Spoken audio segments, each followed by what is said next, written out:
Antoine Hercule Romuald Florence, que nós vamos chamar aqui de Hércules Florence para facilidade de comunicação, foi um francês de Nice. Ele era filho do cirurgião-mor dos exércitos de Napoleão Bonaparte. Nasceu em 1804, no dia 29 de fevereiro. Chegou ao Brasil em 1824, juntamente com um grupo de colegas numa viagem de volta ao mundo num navio escola. Era para ficar aqui pouco tempo, acabou ficando aqui pelo resto da vida e uma série de razões o levaram para ter ficado aqui nesse país. Uma pessoa considerada de uma inteligência brilhantíssima.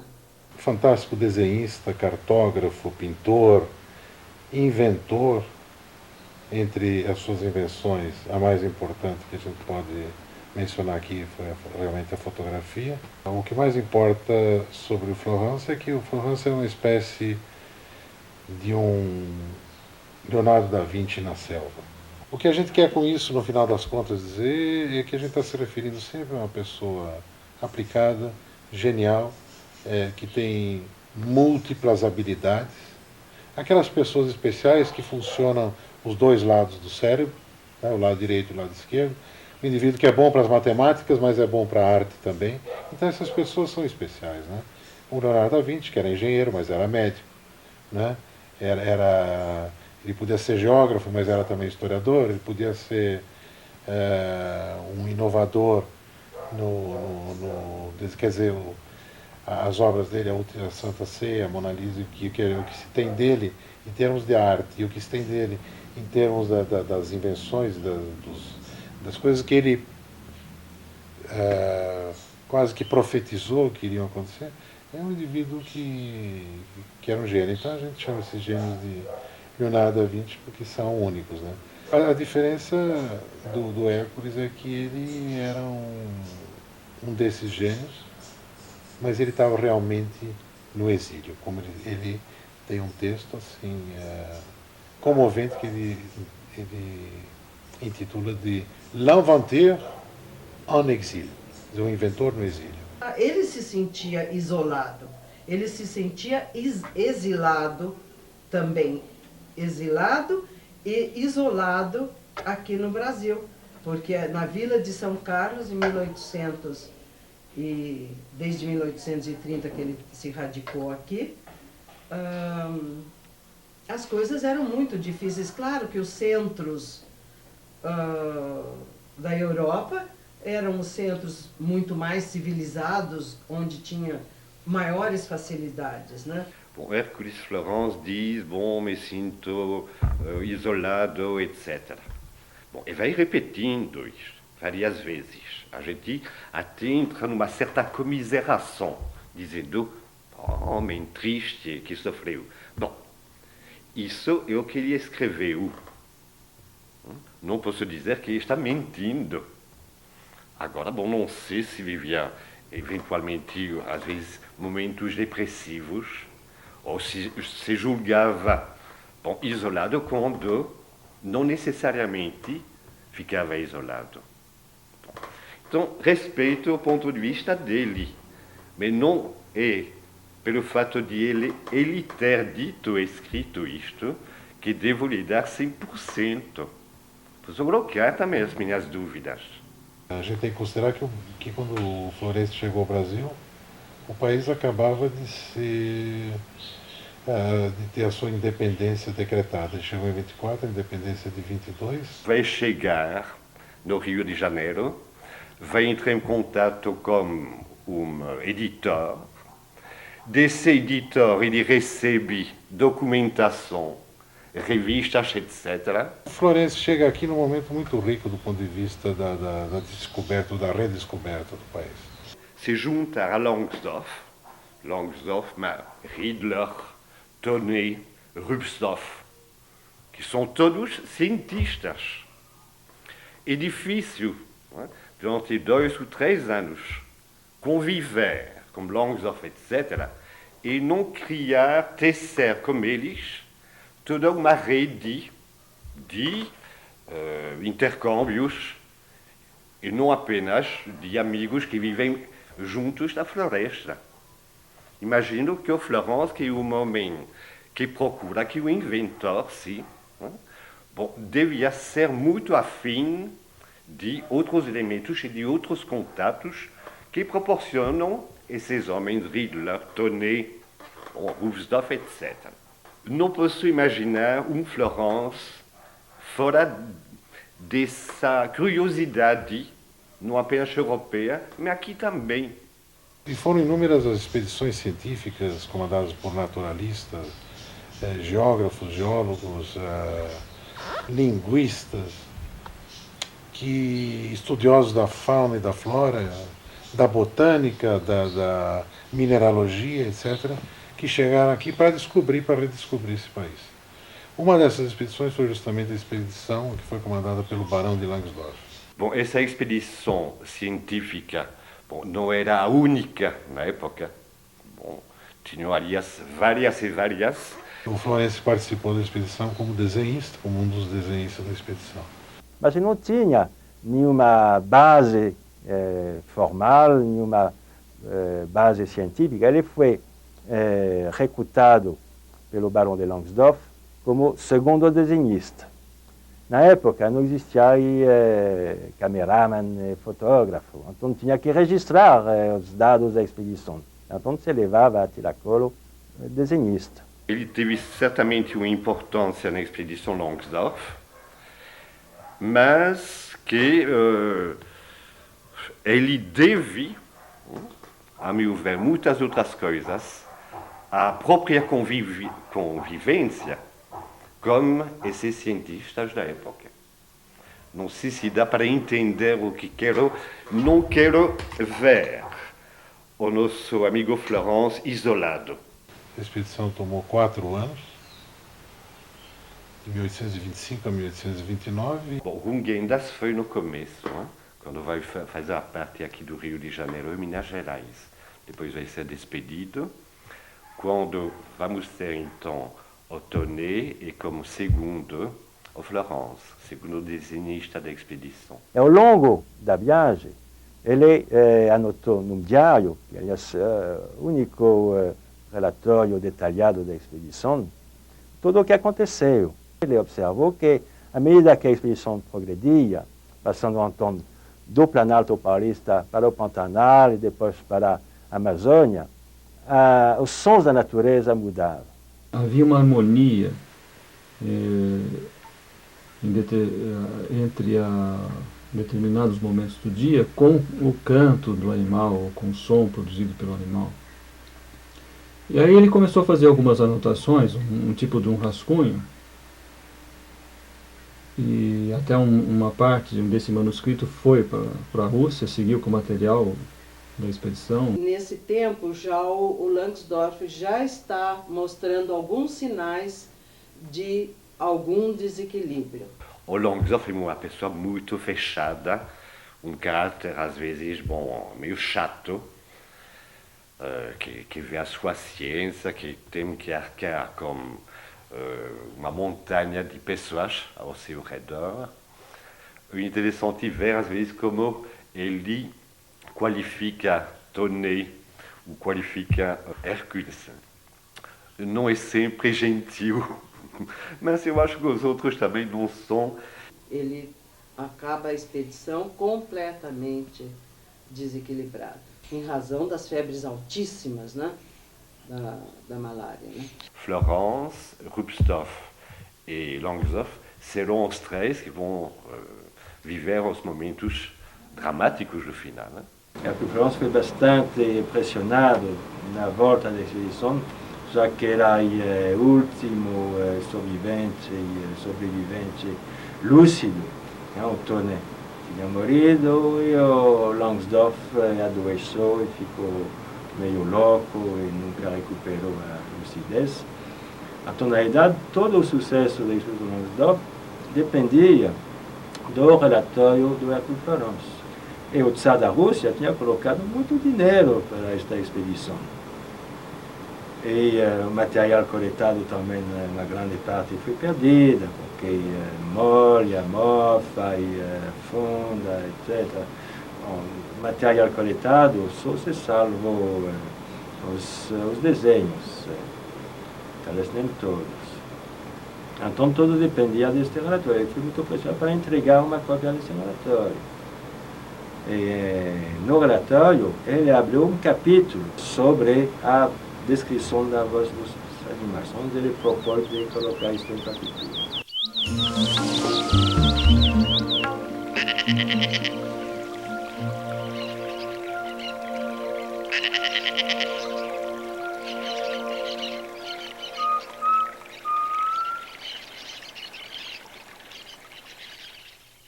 A zoofonia, ou zoofonia, como chamou, que era o estudo das vozes dos animais, um estudo que ele levou à frente durante os 4 anos de expedição, anotando em pautas musicais os sons, a música emitida pelos animais na selva.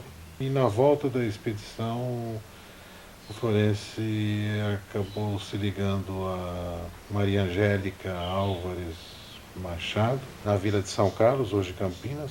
Ele se casou mesmo em São Paulo e depois veio aqui para Campinas e se fixou em Campinas. E foi aí que o Hércules começou com as pesquisas e descobertas.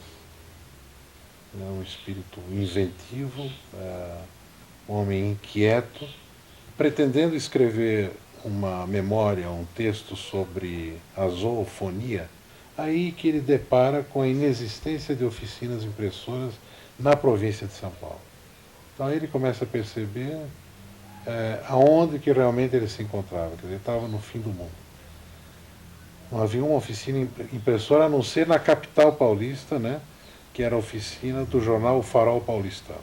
Ele acaba indo à corte, ao Rio de Janeiro, onde ele fez imprimir um pequeno opúsculo contendo esse estudo da zoofonia. Ele elaborou um trabalho que poderia ser considerado até o primeiro trabalho de pesquisa no Brasil, ou um dos primeiros trabalhos de pesquisa. Ele pesquisa científica. Né? Pesquisa científica. Ele deu o manuscrito para ser editado lá e foi publicado em francês, porque na época ele ainda não dominava o português. Escreveu em francês e entregou para um editor que ele conhecia no Rio, e saiu cheio de erros tipográficos, como era de se esperar. Ele ficou furioso com isto e lá se interessou por procurar um meio de fazer ele mesmo a reprodução do texto com as partituras. Ele começa a pensar por que não imprimir lá onde ele se encontrava, ou nos lugares mais ermos onde a pessoa poderia se encontrar, como exatamente era a situação dele. Naquela época existiam apenas 2 tipografias, uma no Rio de Janeiro, outra em São Paulo. E havia dificuldade para Hércules imprimir esse trabalho. E ele começa então a imaginar um meio mais fácil, que facilitasse a impressão. Ele chega na poligrafia. Um processo químico de reprodução, então você escreve ou você compõe uma folha e vai reproduzir ela igual várias vezes. E a gente poderia dizer que seria o embrião do mimeógrafo de hoje. E a poligrafia veio antes da fotografia. Acredito que depois também uma ideia já foi puxando a outra.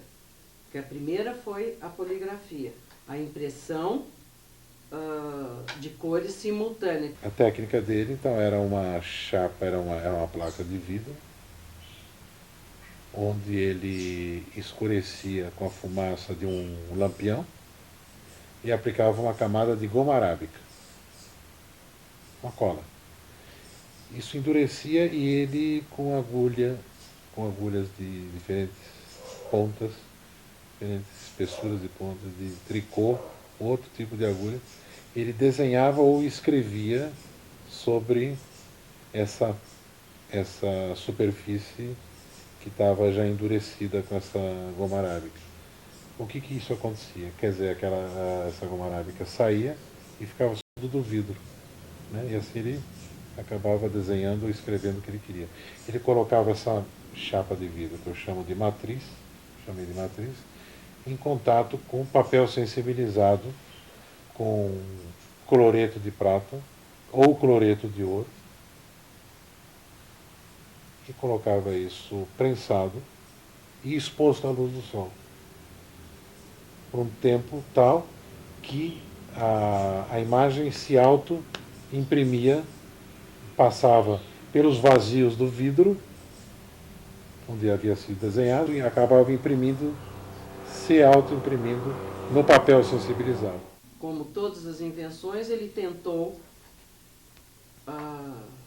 tornar isso super divulgado, falou com o governo, enfim, mesmo na Europa, tudo, e não conseguiu. Na época, a coisa caiu mesmo nas sombras, como ele mesmo fala.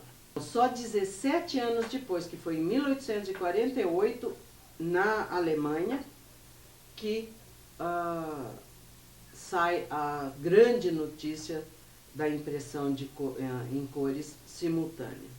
Em decorrência da poligrafia, pensando sempre num sistema de impressão de exemplares, e que ele acaba chegando a vislumbrar um processo de impressão pela luz. Isso entra um personagem muito importante nessa história, que é o Joaquim Correia de Mello. Um botânico assim tão famoso que quem o conhecia era o Tsar na Rússia, que também era botânico. Tinha 16 anos de idade. Ele era conhecido como o Quinzinho da Botica. Era enteado de uma irmã do Álvares Machado. Era um menino que trabalhava na botica, na farmácia do Álvares Machado, sogro do Hércules.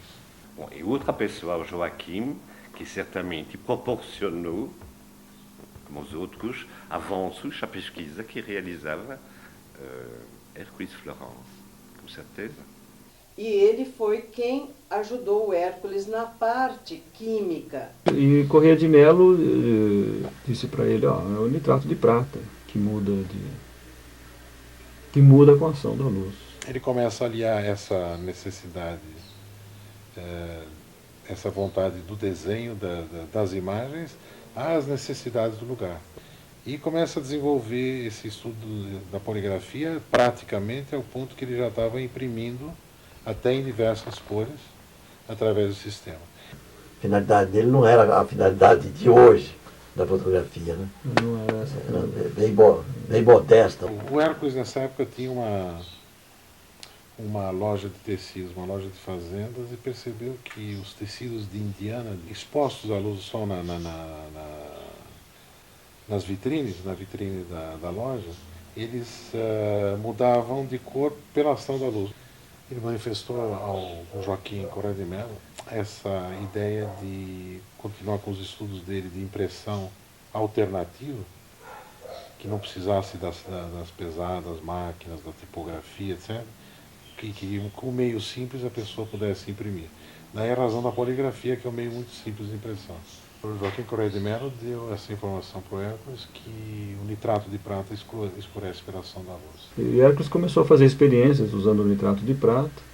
E percebia que o nitrato de prata, quer dizer, aplicado o líquido, né, sobre o papel, saindo à luz, isso escurecia. E ele chega a uma impressão através da luz solar em janeiro do ano seguinte, 1833. Ele tem a ideia da câmera obscura. O princípio da câmera obscura já era conhecido centenas de anos antes de Jesus, né? Antes de Cristo. São inúmeros os cientistas que observavam o eclipse solares através do princípio da câmera obscura. E uma câmera obscura é uma caixa, né? Basicamente é uma caixa contendo um orifício numa de suas faces, que reflete a imagem dos objetos externos para dentro dessa caixa, ao inverso e de cabeça para baixo. Já na época do Renascimento, da Vinci, principalmente de Giovanni Battista della Porta, já havia sido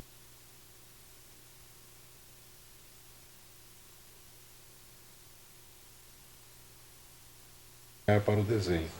E nos séculos que se seguiram, a câmera obscura, ela foi diminuindo em tamanho, se tornou portátil. Então Hércules tinha conhecimento da câmera obscura, ele constrói uma câmera obscura muito rudimentar e utiliza a paleta dele de pintor, né, para fechar a câmera obscura, e coloca uma lentezinha de um lorgnon, que ele chamou, que era de um monóculo. Em papel sensibilizado com nitrato de prata, né, ele consegue, depois de muitas horas de exposição, uma imagem da vista da janela da casa dele. Essa imagem acabou se perdendo, acabou se deteriorando, e outras que ele descreveu também. O Hércules Florence deu o nome à invenção dele de fotografia com PH. Então, do grego, fotos quer dizer luz, e grafia quer dizer escrever ou desenhar. Então, escrever ou desenhar pela luz. O objetivo dele com a fotografia era imprimir. Na impressão, usando Era o modo de impressão, né? O termo fotografia foi usado ou conhecido na Europa através do astrônomo e químico John Herschel, que foi o inventor do hipossulfito de sódio, que é o fixador, a substância fixadora utilizada até hoje na fotografia tradicional. O Herschel, dizem, né, vários historiadores, que teria sido o primeiro a utilizar o termo photography, ou fotografia, em 1839. Portanto, pelo menos 5 anos depois do Hércules ter utilizado esse termo pela primeira vez. A gente tem que fazer aqui um parênteses para explicar que o Niepce, por exemplo, realmente o primeiro de todos esses pesquisadores contemporâneos da fotografia, deu o nome à invenção dele de heliografia ou heliogravura. Então também a ideia dele é semelhante à do Hércules, porque ele, o termo helios quer dizer sol em grego, então é escrever ou desenhar pela luz do sol. O Daguerre, já menos modesto, deu o nome à invenção dele de daguerreotypie ou daguerreotipia. Quer dizer, eu definitivamente quis colocar o nome dele na invenção. E o Talbot, Fox Talbot, cunhou a sua invenção com o nome de Talbotype, ou Talbótipo, que depois passou a se chamar calótipo. Apesar de a gente estar falando de uma descoberta na Inglaterra, na Alemanha, na França, e uma descoberta no Brasil, e imaginar o que era o Brasil na década de 1830, apesar de tudo isso,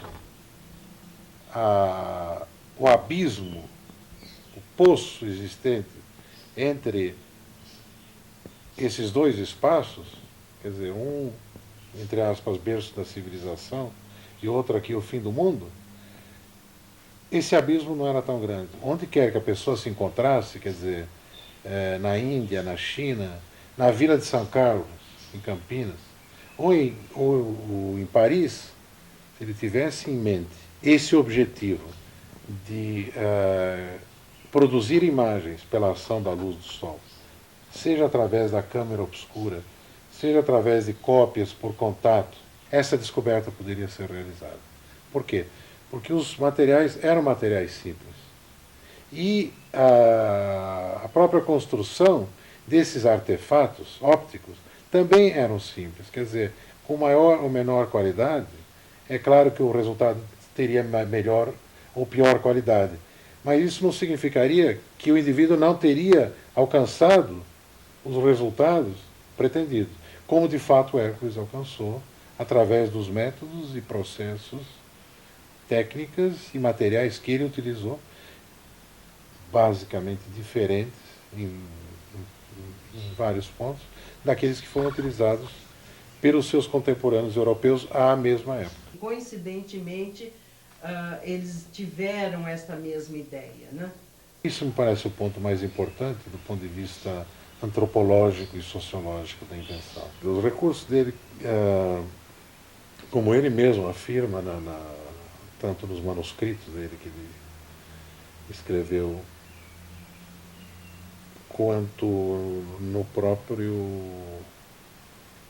artigo que ele publicou no jornal A Fênix de São Paulo em 1839, se não me engano, no mês de agosto, e depois esse artigo foi reproduzido pelo Jornal do Comércio do Rio de Janeiro em dezembro de 1839, ou seja, depois que ele tomou conhecimento da invenção da guerra. Tanto nesse texto quanto nos próprios manuscritos, ele sempre falava da precariedade dos métodos e materiais que ele utilizava. Vamos deixar para ele o mérito, certamente, de ter colaborado de muito perto à descoberta da fotografia. Vamos tirar isto dele. A questão para mim não é voltar, não tem uma invenção que não tem as suas raízes no momento do tempo. Ele utiliza o cloreto de ouro como uma substância sensível à luz. Ou seja, com certeza ele foi o primeiro na história da fotografia a tentar esse método. O cloreto de ouro também é um material fotossensível, não tão sensível, né, quanto os sais de prata, mas assim mesmo sensível à luz.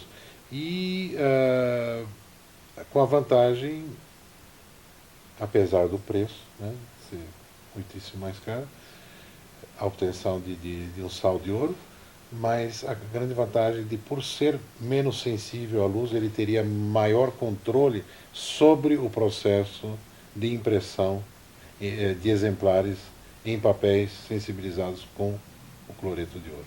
Então, ele não está fora do ar até um homem que vai na frente.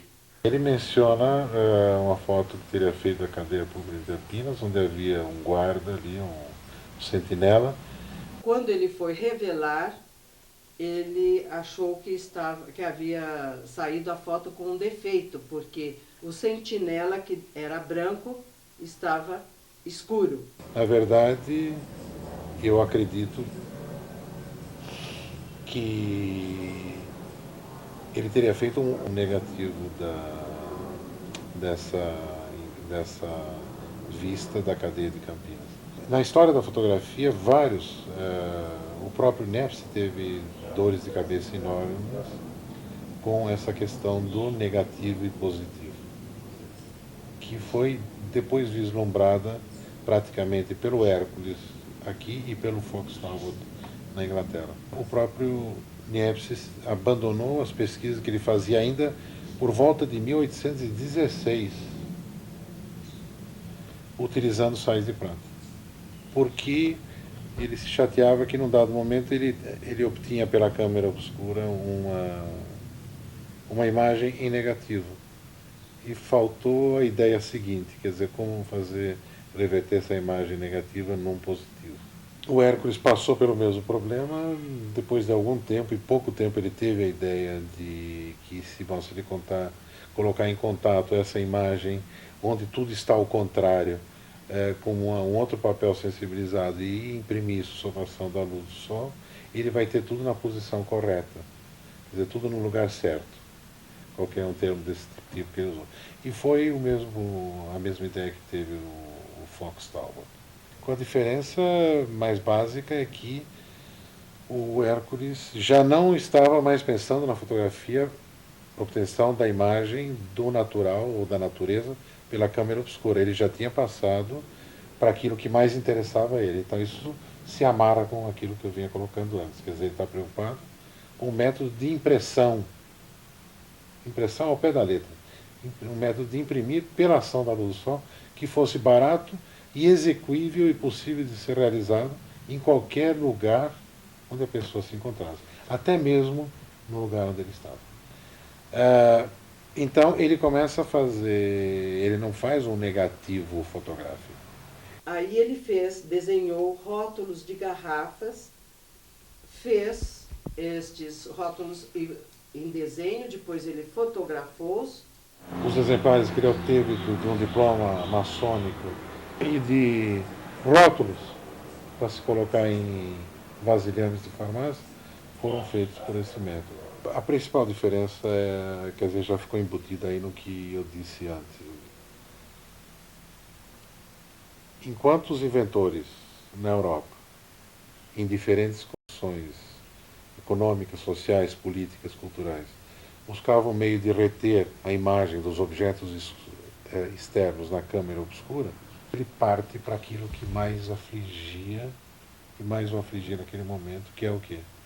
Um método alternativo de imprimir pela luz do sol. Ele abandona aquilo que ele poderia continuar no prazer estético da obtenção de imagens pela câmara obscura, mas ele parte para o utilitário, ou seja, buscando exatamente aquela concepção do iluminismo, quer dizer, de um homem ainda do século XVIII, né, aquela concepção enciclopedista de unir arte e indústria. Então, ao mesmo tempo que ele tinha um processo artesanal de imprimir, ele tinha um método eficiente, alternativo, que podia ser utilizado na selva, né, ser utilizado no exílio, quando ele se encontrava. Então, essa é a diferença básica. Quer dizer, essa bifurcação, para que caminhos foram os inventores na Europa e qual caminho que ele seguiu por opção, para quê? Para que o próprio meio se visse beneficiado. O próprio meio onde ele vivia se visse beneficiado por essa descoberta. A questão toda não estava apenas em se descobrir como reter a imagem dos objetos na câmara obscura ou como escrever pela ação da luz e se obter numa folha de papel um texto ou um desenho, se não se conseguisse uma substância que fixasse, no sentido moderno da palavra fixar, essa superfície, para que, saindo novamente na luz, não escurecesse tudo. Ele, como os outros inventores, teve muita dor de cabeça pesquisando, indo atrás dessa substância que pudesse tornar permanente a imagem da câmara obscura. Essas ideias não vêm da cabeça dele, quer dizer, ele era um homem que lia. Então, ele menciona nos manuscritos dele uma série de físicos e químicos, de cientistas que ele teve acesso e leu, e dessas leituras ele vai buscando, vai fazendo percursos próprios, buscando atingir os seus objetivos. Ele menciona Berthollet, Berzelius, Gay-Lussac, e mais uma série de outros pesquisadores. Uma das pesquisas que foi fundamental para a descoberta de uma substância que pudesse funcionar como fixador foi uma leitura dele que ele fez de Berzelius, que reproduz um texto de Schiele, de Carl von Schiele, um cientista que descobre que a amônia podia funcionar como um solvente para os sais de prata que não foram atingidos pela luz. O que não foi atingido pela luz durante a exposição, por exemplo, na máquina fotográfica, na câmera obscura, se você colocar diante da luz, aquilo vai acabar se queimando. Aquilo você vai perder aquela imagem. Agora, se você conseguir dissolver os sais de prata que não foram atingidos pela luz, o que você vai ter? Você vai ter os claros e os escuros. No negativo, aquilo que é escuro, no positivo vai aparecer como claro, né? Então, as sombras aparecem brancas, aparecem claras no negativo e, naturalmente, escuras na cópia, porque é sombra. Tudo indica que ele não tinha amônia ou amoníaco cáustico, como ele chamava, lá na vila de São Carlos. Ele sabia que a urina contém amônia. E ele faz uma experiência utilizando a urina como substância fixadora. O Hércules simplesmente urinou em cima, porque a urina tem amoníaco. E parece que deu certo com a urina, né? Depois ele menciona novas pesquisas onde ele utiliza o amoníaco ou hidróxido de amônia e que funciona perfeitamente, embora ele reclame que é tão forte a solução que acaba clareando todo o desenho, que realmente era muito forte. Mas o hidróxido de amônio é um fixador. Portanto, ele havia descoberto substância sensível à luz e havia descoberto substância que tornava a imagem permanente. Então, ele descobriu o processo todo. E ainda deu um nome ao processo dele de fotografia. E ele está percebendo que é uma fantástica descoberta que ele está realizando, e já desse momento em diante ele já começa a temer pelo progresso, pelo sucesso que ele poderia ter em termos de difusão ou divulgação disso. Ele se sentia isolado, e aqui parece que o pessoal não dá importância nenhuma à descoberta dele. É como se ele falasse assim, ao vento, ninguém ligava para nada. Ele chegou até a colocar um anúncio no jornal uma vez, seria assim como aula de fotografia. Florence teve sorte de poder participar a toda uma rede de pessoas intelectuais, como ele era também um intelectual. A Cruz não tinha contato com ninguém, com nenhum outro a respeito desse assunto. Ele estava sozinho aqui. Ele jamais mencionou qualquer comunicação que ele pudesse ter tido com qualquer um desses pesquisadores, desses precursores, mesmo porque cada um desenvolvia suas pesquisas em absoluto segredo. Quer dizer, cada um tinha consciência exata de que estava descobrindo alguma coisa de muito importante e de revolucionário. Ele nem conheceu essas pessoas, nem conhecia, nem teve contato com nada que se fazia na Europa. Isolar Hercules Florence de todo o movimento de desejo de descoberta, de, como chamaria, uma época de curiosidade exasperada. Isso não aceito de dizer. Um tal de Engler, eu acho, Karl Engler, uma pessoa que vivia em Itu, o próprio Florence diz que ele tinha um sítio em Diatuba, onde frequentemente visitava-o com uma biblioteca muito atualizada e de elementos provindo da Europa, além de dispor de todo o material, um laboratório de química. Bom, isso é apenas um exemplo. Karl Engler. Será que a gente vai aprofundar a relação vivida entre ele e Florence? Hércules, nesse contato com os Machado, acabou encontrando novamente o Engler, se tornaram amigos. E parece esse encontro assim, devia acontecer. Né? Infelizmente, a descoberta do Florence permaneceu no anonimato.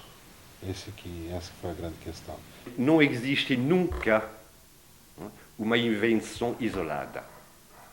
Toda invenção é o resultado de um árduo tempo.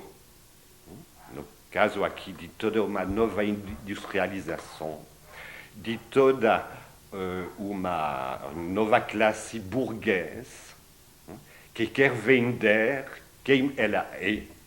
E a fotografia, no meio disso, e entre outras coisas, entre muitas outras coisas, vai ser certamente um elemento desejado na época. Porque pensavam eles que era mais fiéis, porque retratava a realidade. Ele sempre fala, se eu estivesse na França, eu sei que eu já teria apoio, eu já teria um desenvolvimento diferente daquele que eu vou ter ou estou tendo agora. Essa consciência ele tinha perfeitamente. Quando Florence soube da descoberta lá, ele desmaiou nos braços do Engler, do médico dele, para dizer que ele não estava fora do ar, nem do contato com os outros. Desmaiou. Ele leva um impacto enorme. Ele, se não me engano, estava na casa de amigos, prestes a começar um jantar, e alguém chega com a notícia, você sabe que um senhor da guerra na França descobriu um método e começa a descrever, e ele fala que sente uma dor e sente um impacto até na medula dos ossos. Ele sabia exatamente, perfeitamente, o que é que o outro estava se referindo, que aquele senhor da guerra havia descoberto. Que ele continua descrevendo, não é assim, assim, assim, assim, quer dizer, funciona dessa e dessa outra maneira, mas ele sabe exatamente. Ali ele percebe o que aconteceu. Né? E depois que isso acontece, ele se desinteressa pela fotografia, ele faz aquele comunicado no jornal A Fênix em São Paulo e depois reproduzido no Jornal do Comércio do Rio de Janeiro, e isso foi o ponto final dele nas descobertas, nas pesquisas da fotografia. Ele levou um choque muito grande. Isso já haviam se passado 8 anos da invenção dele. E ele então escreve na fotografia, no desenho do diploma maçônico, né? Que outros com mais sorte conseguiram fazer o seu invento conhecido pelo mundo.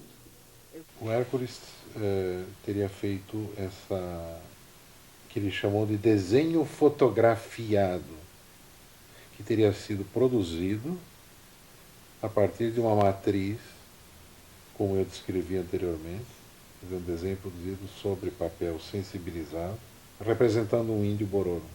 Por ocasião de uma das visitas do príncipe de Joinville, eu tenho que puxar aqui pela memória, que faz muito tempo que eu não me lembro, que eu não recordo isso. Quem era o príncipe de Joinville era cunhado de Dom Pedro II. Era marido de uma das irmãs de Dom Pedro II. Foi em 1838, e quem era o príncipe de Joinville também? Era filho do rei da França. Foi em 1838 que ele esteve no Brasil e recebeu de presente, das mãos do Félix Tonet, que era o diretor da Academia Imperial das Belas Artes, essa cópia desse desenho fotografiado executado pelo Hércules. Em 1838, notem bem essa data, que é muito importante, porque a fotografia é anunciada ao mundo, a descoberta da fotografia por Daguerre é anunciada ao mundo no dia 19 de agosto de 1839. É muito curioso que um ano antes, o filho do rei da França tinha recebido um desenho fotografiado, ou seja, uma cópia fotográfica, posto que realizada em papel fotográfico, de um índio bororo. Inventei a fotografia. Fixei as imagens na câmera obscura. Inventei a poligrafia, a impressão simultânea de todas as cores, a prancha definitivamente carregada de tinta, os novos sinais estenográficos. Concebi uma máquina que me parecia infalível, cujo movimento seria independente de um agente qualquer e cuja força teria alguma importância. Comecei a fazer uma coleção de estudos de céus com novas observações, muitas aliás, e meus descobrimentos estão comigo, sepultados na sombra. Meu talento, minhas vigílias, meus pesares, minhas privações são estéreis para os outros. Não me socorreram as artes peculiares às grandes cidades para desenvolver e aperfeiçoar alguns de meus descobrimentos, para que eu me cientificasse da exatidão de algumas de minhas ideias. Estou certo de que, se estivesse em Paris, um único de meus descobrimentos poderia, talvez, suavizar minha sorte e ser útil à sociedade. Lá, talvez, não me faltassem pessoas que me ouviriam, me adivinhariam e me protegeriam. Estou certo de que o público, o verdadeiro protetor dos talentos, me compensaria de meus sacrifícios. Aqui, porém, ninguém vejo a quem possa comunicar minhas ideias. Os em condições de as entenderem seriam dominados por suas próprias ideias, por suas especulações, pela política e etc.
pra nós.